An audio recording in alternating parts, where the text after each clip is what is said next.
Seno ne munoonyaayo yadde obubaka obutonotono bwe muyinza omuwandiikako mwana wattu nga tebuliiwo. Kino nno kiteekeddwa ku bituli ebiri mu kunyweza etteeka erikugira okusaasaana kw'ebikwata ku bantu erya Data Protection and Privacy Act 2019 okusinziira ku Anthony Masake akulira eby'okuteekateeka mu Chapter 4 Uganda.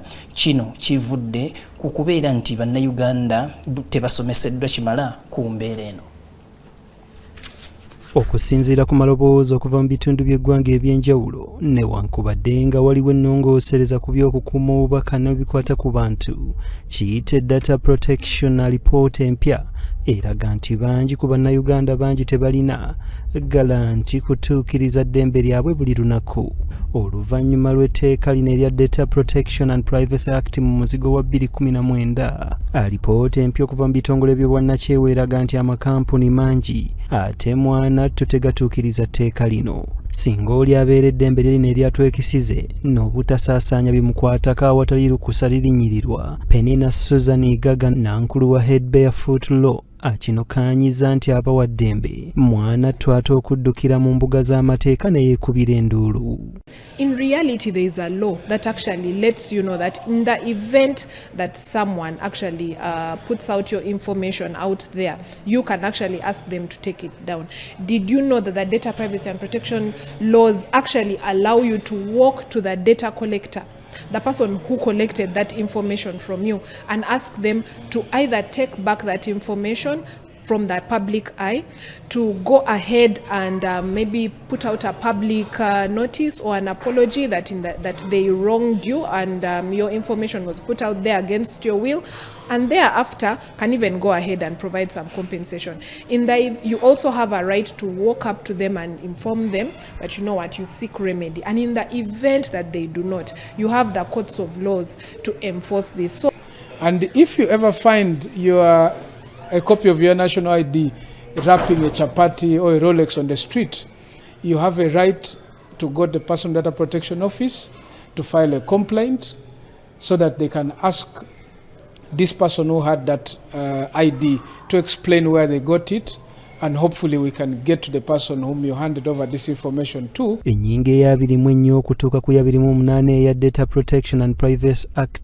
2019 erambika bulungi amateeka g'olina okugoberera omuli okusooka okubuulirwa, kiyite right to be informed n'amalala. Oyo yenna akuŋŋaanya data oba ebikwata ku muntu yenna bw'atyo n'abiteeseteese singa akikola awatali lukusa lw'oyo gw'akikozeeko, kibeera kikontana n'akawaayiro 7 ak'etteeka lino era kiyinza okumuviirako okutwalibwa mu mbuzi ekogga. Igaga agamba nti oyo gw'okuŋŋwanyizaako ebimukwatako alina eddembe okumanya lwaki okikola era ogenda kubikozesa ki era kiyinza kumuyamba kitya. there are certain principles under data privacy and protection where it requires you to have some integrity when you're dealing with the data subjects. You need to explain to them the process. You need to actually first thing ask for their consent. Is somebody comfortable with giving you this information?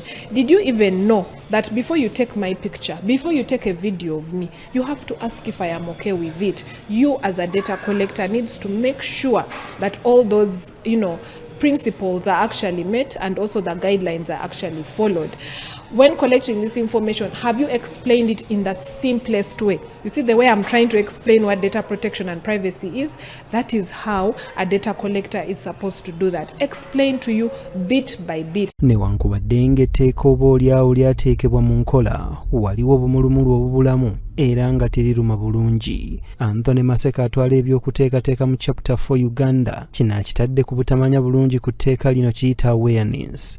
Ono agamba nti ebitongole bingi ebikola omulimu guno ogw'okukuŋŋaanya ebikwata ku bantu kiyite data baabuwe tebalina kumanyisa kw'amaanyi ku tteeka lino erya Data Protection and Privacy Act ya 2019. Compliance has been a bit of a challenge, partly because of capacity and awareness. Very many organizations, civil society organizations and other entities that deal with personal data don't know this law sufficiently to be able to comply with it.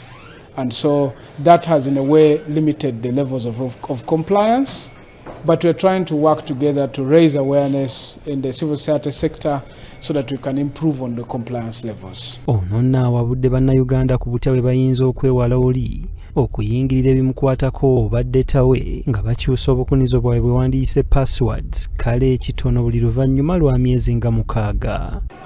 About the meetings and other places where we go to and leave a lot of personal data, we need to be able to ask as data subjects, because the data subject is the person who gives this data to a data collector who is, of course, collecting and going to process this information.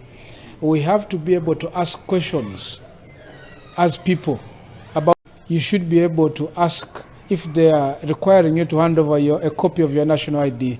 You should be able to ask them, how safe is my ID going to be here? Olukungaana lwa leero lugendereddwamu okulaba nga bafuna omulamwa n'okufunamu ebinonoggo mu tteeka erya African Union Data Protection Framework eya 2022. Isaac Kamuka akola ku by'embalirira mu Women of Uganda Network WOUGNET agamba nti wamma guno gubadde mukisa gw'amaanyi okusoma wamu n'okutegeera etteeka lino. And today has actually been that opportunity for us to learn more about the laws we have and the research or the assessment that WOUGNET did looking at the laws that we have and the gaps that we need to actually fix as a country. So we believe that the participants who have attended the workshop today will be the ambassadors to advocate for the localization of the African Union Data Protection Framework 2022. Okusinziira ku za lipoota, ebitundu 74 ku buli 100 n'ezi kampuni ez'enjawulo birina ba data protection officers abavunaanyizibwa okulaba ng'etteeka lino terivvoolebwa, ng'ebitundu 26 ku buli 100 byo mwana twate tebirina. Freddy Chris Kisao, John William Ogenda, BTM Community Report. Kati nno gwe buli akozesa omutimbagano